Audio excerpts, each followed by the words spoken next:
Okay, so my name is Shannon Copeland, and I am representing Taylor Sykes' Lang 120 class. And we did autoethnographies. We analyzed an in-group that we were a part of. Alcohol is the perfect solvent. It essentially dissolves the life of the alcoholic as a whole, but that is not just exclusively for alcohol. It's really any addictive substances in general. So that being said, I want to talk about my mom. So I am the daughter of a substance abuser and an alcoholic. My mom started exploring with different drugs before she even graduated from high school. She whizzed through college with flying colors, either completely wasted or extremely high or a combination of the two, and still ended up with 3 degrees somehow. She was so book smart, just the common sense wasn't exactly there.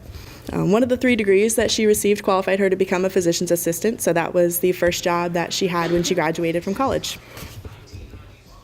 She met my dad, later on had my brother Tyler, and then 4 years later had me, and our relationship stayed strong for a really long time. While my parents were still married, while they still lived together, my dad sort of sheltered me from her attitudes and from her addiction.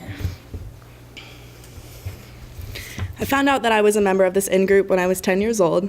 I was spending the weekend with my mom. It was 4th of July, and she actually overdosed that night, and needless to say, it was a pretty traumatic experience for me. When my dad picked me up, that was probably the longest ride home I'd ever had. He did his best to kind of explain the idea of addiction and how it was holding my mom captive. And that was the night that I kind of realized my relationship with my mom was never going to be the same. By the time I was 13, I could kind of pinpoint and figure out when my mom had relapsed. As my mom, I know that she would never do or say anything to intentionally hurt me, whether it be physically or emotionally. And I figured out that when she was under the influence, it wasn't her talking, it was the drugs and the alcohol. She had made a few comments over the years that really got under my skin, but there was one day in particular where it was just kind of the last straw. I was sick of it. She had made a couple comments about how she thought I was overweight and extremely depressed. And what she didn't realize is that my depression was me just trying to cope with the whole situation. And I had a really hard time handling it. And it was a decision that I really never wanted to make, but I eventually decided to cut contact with her.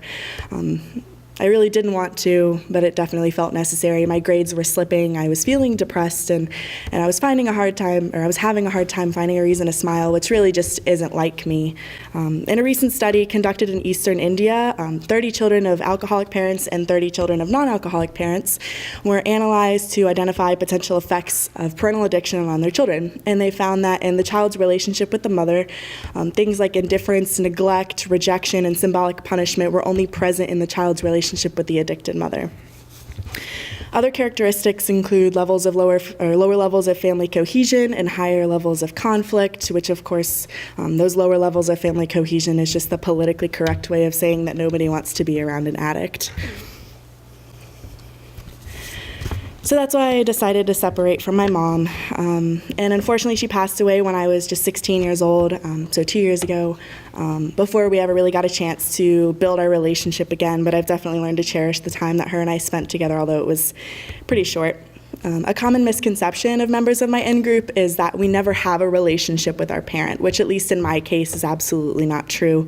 Through all of my mom's struggles, we definitely had our mother-daughter moments. We went to Carowinds, we went to the Renaissance Festival, we did all sorts of science experiments at home. We mixed the cornstarch and water to make that oobleck mixture where it's a solid sometimes and a liquid sometimes, and then we would bust glow sticks open and add the glow stick liquid. That was just the kind of stuff that we did. But one of my favorite things about my mom is that whenever a family member or a close friend was upset, she wouldn't ask you if you were okay. She wouldn't ask you to talk about it. She would simply go to the store and get what she liked to call warm and fuzzies, little craft balls. They were all different sizes. They had tinsel on it. And she would leave little bowls of them on your dresser, or she would leave some on your pillow. She dumped an entire bag in my book bag one morning before school, and I had no idea. So that was just the kind of stuff that I like to remember my mom for, not the addiction. In a way, I am pretty thankful for the person that she was and for her addiction because it taught me so much about myself. Since her passing, I did whatever I could for the longest time to sort of distance myself from this in-group. I didn't want to talk about whatever was plaguing me, and I certainly didn't want anybody at school knowing that I had a crazy mom. And because of my isolation, I never really felt like a member of the in-group, or at least not oftentimes, and that was kind of the point. But as time passed, I definitely have come to realize that it's not the worst thing in the world, because in a society where drugs are prevalent, a true knowledge of the dangers of being roped into addiction is exclusive to members of my in-group and closely related in-groups. So to wrap things up, I kind of want to leave you guys with a little quote or an idea that I think is very applicable to my life and will be to yours as well. And that is, the parent's life is the child's classroom. Whether it be positive or negative, there are always things that can be learned and observed. I've learned as my mother's daughter what kind of mom I want to be, what kind of wife I want to be, and watching my mom make mistake after mistake and continue to smile through all the pain is definitely a characteristic that I want to inherit. And so it's things like that that helped me cope and eventually accept my membership into this in-group. Thank you.